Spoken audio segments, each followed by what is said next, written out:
la situation des femmes et des jeunes filles au Sénégal, d'abord dire qu'elle est très mitigée. Il y a eu des avancées sur tous les plans, sur le plan social, sur le plan politique, sur le plan social avec des lois sur les mutilations génitales, sur la scolarisation des filles, et puis politique avec aujourd'hui la parité dans les institutions électives, etc. Mais cela n'empêche que la situation demeure, on va dire, très mitigée dans la mesure où, encore une fois, on est regardé comme de simples femmes, comme des femmes, tout court. Des femmes qui n'ont pas droit d'accéder à l'université parce qu'il y a le poids social du mariage, des femmes qui n'ont pas le droit de faire une thèse, c'est une exception. Et on nous le rappelle souvent, et puis des filles qu'on voit souvent dans les rues à l'heure où les autres vont à l'école, vendre de l'eau, être dans des endroits où elles ne devraient pas être. On en voit encore et encore, donc elle est mitigée.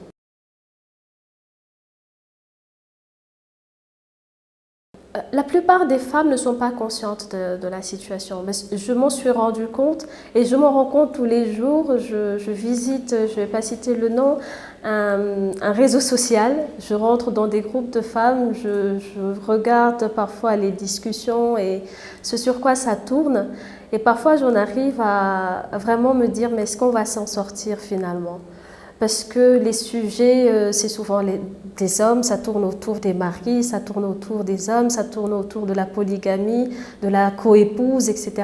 Et jamais de projet, jamais de ce qu'on peut faire, jamais de comment on va faire pour s'en sortir. C'est quasi rarissime qu'on voit, ce qu'on puisse voir sur ces réseaux-là, et pourtant ce sont des groupes de femmes très fréquentés où il y a 10 000, 15 000 membres, voire plus.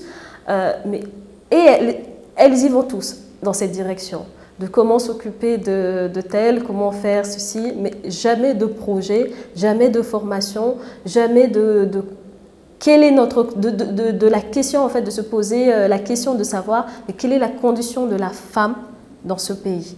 C'est jamais la question qu'on se pose. Et justement, on parle souvent de violences faites aux filles et aux femmes.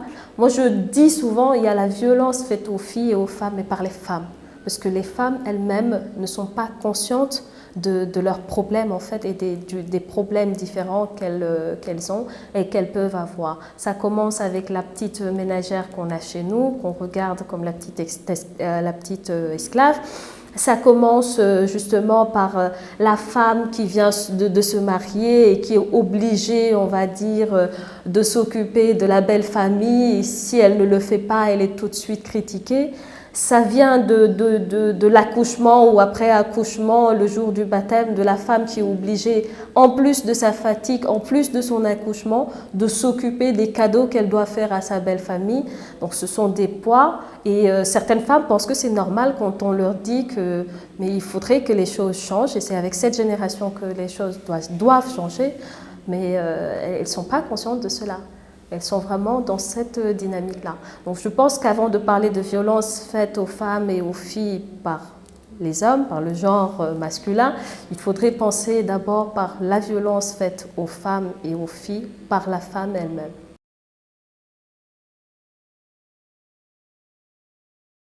Quand on prône certaines questions et qu'on mette sur la table certaines problématiques, on a tendance à être indexé de féministe. Et le terme féministe est assez mal vu dans le pays où nous sommes, dans ce pays, du fait qu'on va se dire mais c'est une dénaturée, comme vous avez dit. Mais je pense qu'aujourd'hui, le problème est ailleurs.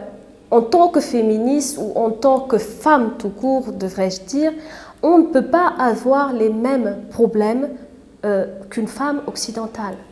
On ne peut pas avoir la même visée ou chercher, en tout cas, d'atteindre le même niveau. Ce n'est pas pareil. On est dans des sociétés différentes, on est dans des pays différents avec des réalités différentes qui font qu'on ne peut pas avoir les mêmes objets de lutte. Aujourd'hui, la femme sénégalaise, c'est pas faire comme les femmes, c'est pas revendiquer le lesbianisme qui doit être son objectif premier. Son objectif premier, c'est d'abord de se libérer de certains poids sociaux, à savoir avoir par exemple la possibilité d'aller à l'école et d'y rester jusqu'au bout sans être indexé de femmes et de femmes pas mariées, célibataires, de pouvoir avoir 40 ans, 45 ans et assumer sa féminité sans pour autant être mariée, sans que ce poids social ne nous pèse. C'est un choix, ou peut-être, ça peut être un choix, ou la destinée, le destin. Si c'est le destin, on saura qu'on a 40 ans, on a 50 ans, que cette problématique-là ne soit pas vraiment l'alpha et l'oméga. Ce qui est important, c'est que est-ce que cette femme-là apporte quelque chose à sa société? Qu'on ait 30 ans, 10 ans, 20 ans, est-ce que cette jeune fille apporte quelque chose à sa société? Si c'est à l'école, comment elle travaille à l'école, comment elle se classe par rapport aux hommes, on va dire, ou aux garçons, et puis avancer en même temps qu'eux, sans pour autant que des questions puissent se poser. Mais on a tendance à arriver à un certain âge, 35 ans, 40 ans, pourquoi tu n'es pas marié, c'est égaux. Et on met même la religion à part, parce qu'on se dit, mais l'histoire du mariage, c'est pas seulement quelque chose de social, mais ça rentre dans la religion, c'est du fait de la décision divine, on va dire.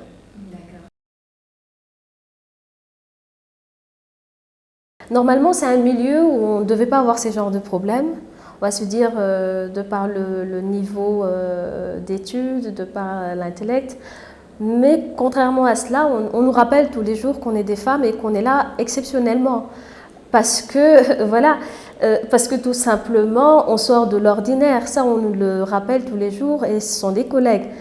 Ils vont te dire, bah, tu es une femme et pourtant tu es là.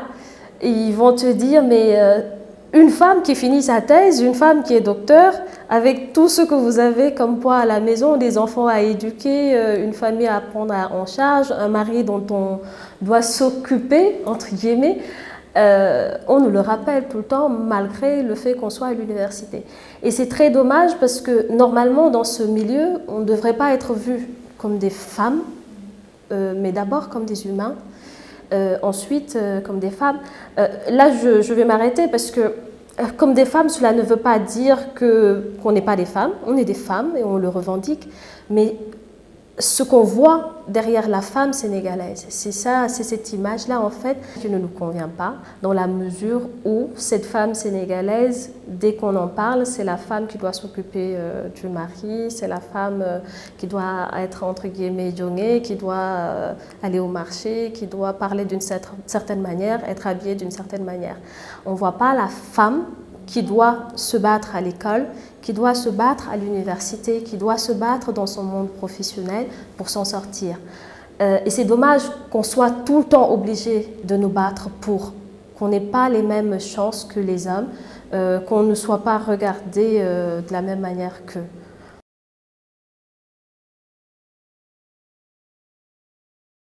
J'ai lu quelques programmes. Ce qui revient souvent, c'est un ministère de la microfinance, un ministère de la femme, pourquoi pas un ministère des hommes. Oui, on se dit, mais pourquoi singulariser les choses, microfinance avec les femmes c'est nous qui avons droit à cette microfinance, à ces petites et moyennes entreprises et pas à la grande entreprise. Ministère de la femme, mais pourquoi? Qu'est-ce qu'on fait? Pourquoi on va faire quelque chose pour les femmes et pas pour les autres?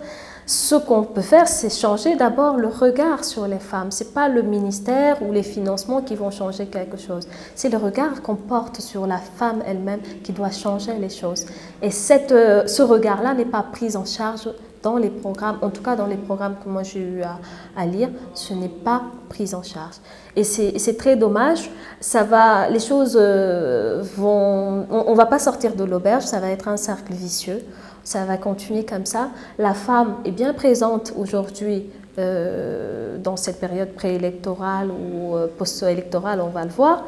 Elle va être bien présente, mais bien présente comment? En portant des tissus ou des grands boubous toutes de même couleur pour montrer qu'elles sont derrière tel ou tel leader, en parlant, en criant, en chantant, en dansant, mais pas pour décider. Les décisions se prennent ailleurs et par d'autres. Et quand je dis ailleurs, c'est vraiment dans un cadre assez lointain de là où on danse par d'autres, c'est-à-dire par les hommes. Et ça, c'est assez dommage.